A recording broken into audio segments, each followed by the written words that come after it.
Partner Admar, pero eto, follow up ko lang, ibang paksa, kaugnay pa rin sa politika. Yung sinabi na bloodbath ni VP Sara Duterte, ma'am. Anong tingin mo doon, ma'am, unang mong narinig? Ito ba ay literal para po sa inyo or figure of speech lamang? Wordplay ng Vice Presidente to describe yung kanyang galit at pagngit-ngit. Actually, masyadong pinagtituunan ng pansin yung termino na bloodbath. Alam naman natin, this is a figure of speech, pero wala nang ibang kakapitan. Pero ang tingnan natin, yung pakay ng ating Vice Presidente, bakit niya sinabi yun? Itinutulak niya, sige, let's go ahead with impeachment. Nagpapakita siya ng kumpiyansa. Ngayon na nagbago na yung makeup, ngayon na nakita niya na may solid siya na suporta sa Senado, alam niya na kahit paano that she has the numbers, pwede na siyang maghamon. Sige, tuloy natin yung impeachment na yan. So yun yung mas importante tinitignan. Although, magaling kasi mag-communicate si VP Inday para pansinin yung statement niya, meron siyang hook. So that's what the term bloodbath is really. It's a figure of speech na hook, alam niyang mapapansin yung sinasabi niya at pakikinggan siya. Ang importante, marinig yung totoong mensahe. Ang mensahe niya is, hindi na nakakatakot yung impeachment na yan. Natanggal na natin yung guesswork when it comes to the impeachment. We know we have solid votes from the senators at alam din natin na dahil ito ay post-midterm elections, maganda ang showing during the midterm elections, hindi na po, no matter what, kahit isama pa nila si Laila de Lima at saka si Chen Jokno bilang mga prosecutors ng House, tignan natin kung aabot pa nga dun sa punto na magkaroon ng trial. Posible na to save face, magkadismisan na lang ito. So yung hamon niya is, sige nga, tuloy natin yan. That's the real message here. The real message is this is a challenge from the Vice President na, interesado pa po ba kayo dun sa impeachment sa akin? O baka gusto, babaon na ito sa Lima. So she had to use that term. Attorney, meron din po ba kayong nakikita na kasi doon sa pananalita ng Pangalawang Pangulo, kumpiyansang-kumpiyansa siya na sabi nga niya sa mga abogado, talagang plano ng mga abogado na wala na talagang trial. Pero para sa kanya, mas gusto niya na magkaroon talaga ng trial, magkasubukan talaga. Meron ba kayong nakikita na meron din siyang nakahanda na pasabog laban dito sa mga nag-aakusa sa kanya? Posible. Kasi ang totoo niya, yung impeachment, bibigyan siya ng isang malaking forum para makapagsalita. At alam niyo naman ang vice-presidente natin, pag nagsalita siya, lahat ng tao nakikinig.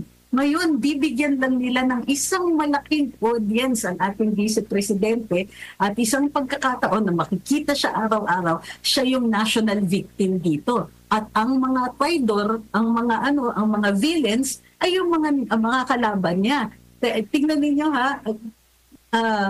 kumbaga, siya yung may tatay na nakidnap, pinahaharap siya sa impeachment. Wala namang solid na ebidensya at kahit tignan natin ang social media, nakikita natin na puro contrived, masyadong pilit na pilit itong kaso na ito. So, kung itutuloy ito ng ating mga kongresista, hindi ko nakikita kung paano sila makakapuntos dito. Well, this is a built-in platform, especially for the Vice President, Hello 2028. Opo, ano naman ang masasabi niyo dun sa mga may hina yung comprehension na ginagawang literal po at sinasabi pa na hindi magandang ehemplo para sa mga kabataan. Pero kung pagbabatayan mo naman yung tanong, kaugnay doon sa paghahanda nung mga defense team, nung mga abogado niya. Wala namang sinasabi doon na kung ano pa man, kundi bakbakan siguro dyan sa impeachment trial, attorney. Dapat maging mabait si VP, partner, kaya sinabi ng interviewer. Kasi kailangan nilang itawid yon doon sa kanyang so-called threat na isa doon sa articles of impeachment. Para gusto nila na hindi magmumukhang victim si VP Inday, imbis na magmumukha siyang marahas. Pero isang tingin mo lang, tingnan nyo naman ang ating vice-presidente, prinsesang-prinsesa yung itsura. So, the looks notwithstanding, mahihirapan silang itawid yun. At kitang-kita naman ng mga tao na medyo pinipilit na lang nila itong terminong bloodbath na ito.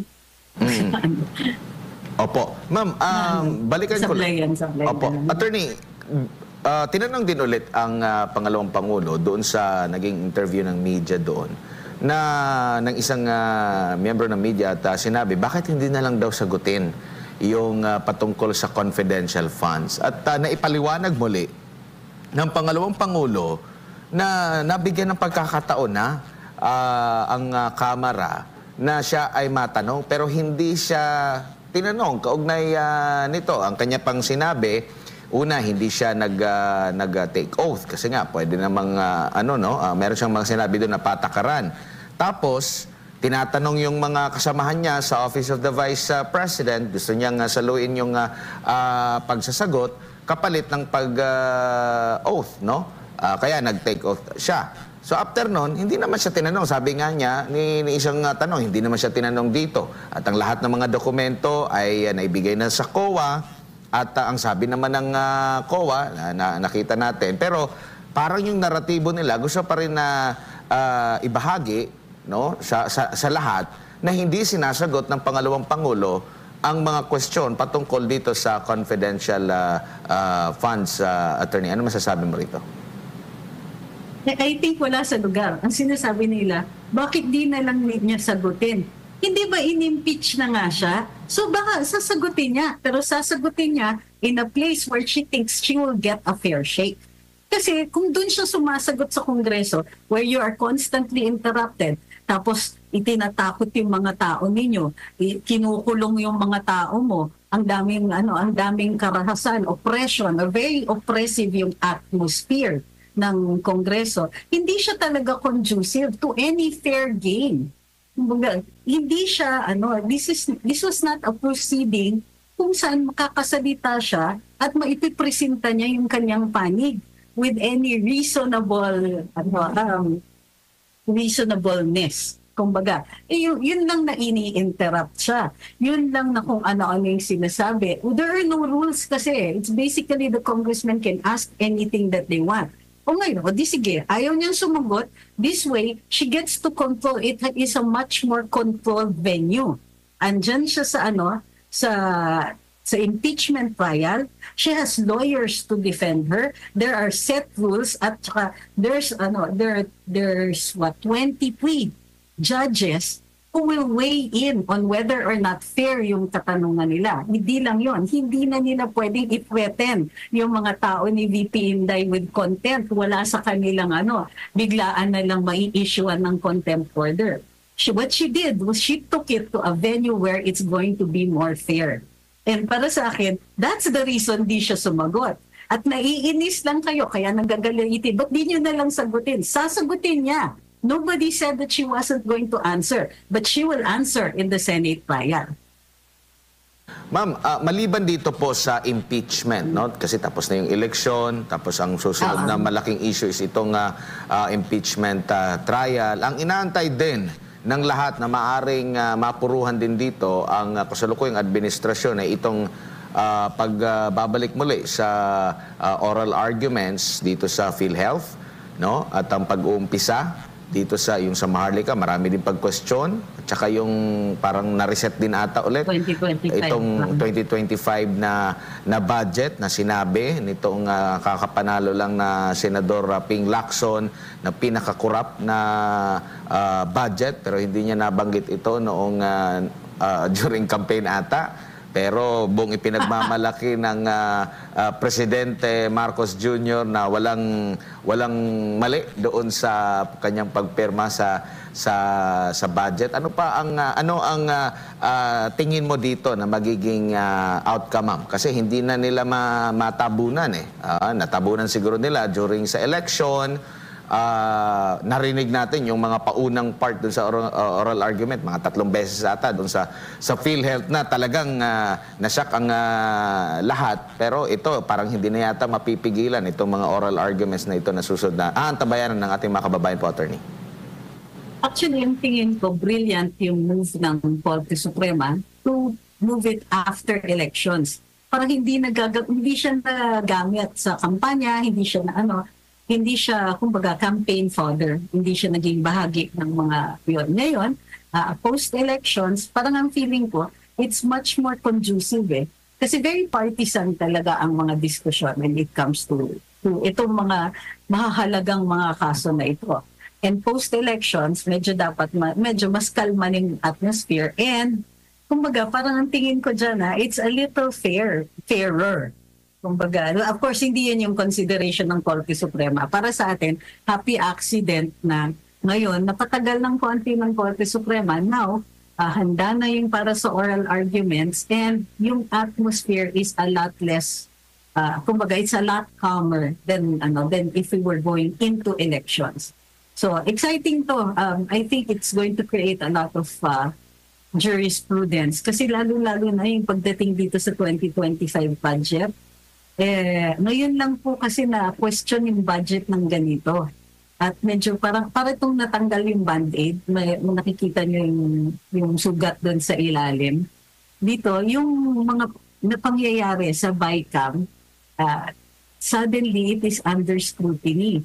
Kasi sa totoo lang, ang dami ng mga kwento tungkol sa mga milagrong nangyayari dyan sa BICAM. So now masisinagan siya ng ilaw. And at the time na it can no longer be made part of the election rhetoric.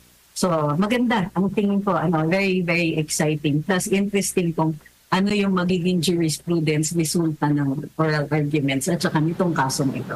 Tsaka maliban pa dito, attorney, itong issue rin sa kontrobersyal na naging resulta ng eleksyon, no? Kung saan maraming mga katanungan imbis na kaliwanagan, napakarami po, no? Kaya nga ipinanawagan yung manual counting po ukol dito po, attorney. Ano sa tingin po ninyo, ma'am? Kasi ang iginigit din po, lalo na sa panig ng PDP Laban, ni Pastor Apollo Sikibuloy, ni Attorney Israelito Torion, na nakasaad na doon sa batas na pwede na magkaroon ng manual counting. Hindi na kailangan ng panibagong batas ukol dito. Sundin lang yung nakasaad doon, attorney. Tumataginting ang katahimikan ng COMELEC. Very very in charge during the election period. Lalo na in the run-up to elections. Meron pa nga silang mga threats na masyadong maangas yung mga comments and so on, masyadong misleading, makakaapekto dun sa pagtakbo ng eleksyon. Pero ngayon, surprisingly, napakatahimik. Sa totoo lang, may jurisdiction ng COMELEC na patawag o kasuhan ang mga tao na misleading yung kanilang speech na to the point na magkakaroon ng duda tungkol doon sa conduct at saka outcome ng eleksyon. Kasi a lot of it really is based on trust. Pero hindi natin po nakikita yung dating take charge attitude ng COMELEC. So for me, yung lack of response on the side of the COMELEC, medyo nabibigyan tuloy ng bigat yung mga akusasyon. Besides yung numbers, ng sinasabi nilang overvotes, at saka yung listahan mismo nila, overvotes, undervotes, yung mga valid votes, medyo masyadong nakakabahala doon sa mga botante. Plus, sariwang-sariwa yung experience ng ibang mga overseas workers natin na ang labo-labo, hindi nila alam na na-count na pala yung boto nila. Merong mga nagrereklamo na hindi tama yung pagbasa ng boto nila. Mayroon rin mga nagrereklamo nandito, actual and in-person na bumoto na hindi binasa ng maayos yung mga machines. Ang problema ng COMELEC is sila na po ang nagiging dahilan para magduda ang mga tao dahil hindi nila kaagad sinasagot yung mga ganitong experience ng mga tao. And it all adds up. So sana very soon magsalita na sila o itakal nila kaagad yung mga kaso na ito para ma-restore yung tiwala natin sa electoral process. Or, consequently, maayos natin kung ano yung tunay na bilang dyan.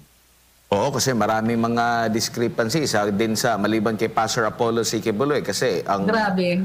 yung rank 42 sa buong Metro Manila, lahat ng mga syudad at mga iba pang lugar na kapitbahay ng Metro Manila ay kakapareho din. Hindi po ba? And at the same time, ito ring si Attorney Raul Lambino, pinagtataka niya yung kanyang anak na nanalo pagka-gobernador, mahigit 1 milyon yung botong nakuha, mas mataas pa kumpara sa kanya na 200,000 votes lang yung kanya nakuha sa mismong kanyang probinsya po na siya yung nag-build ng pangalan po o attorney. So ang mga ito yung mga dahilan kung bakit kailangan ng magkaroon talaga ng transparency at napapanahon na maribisa ito. Kasi kung matatandaan niyo po, attorney, isa sa mga inireklamo ni Marcos Jr., di ba, nag-file siya, naghain siya ng election protest, natalo siya. Pero nung siya umupo, hindi niya kinorek ang dapat makorek para at least magkaroon ng transparency yung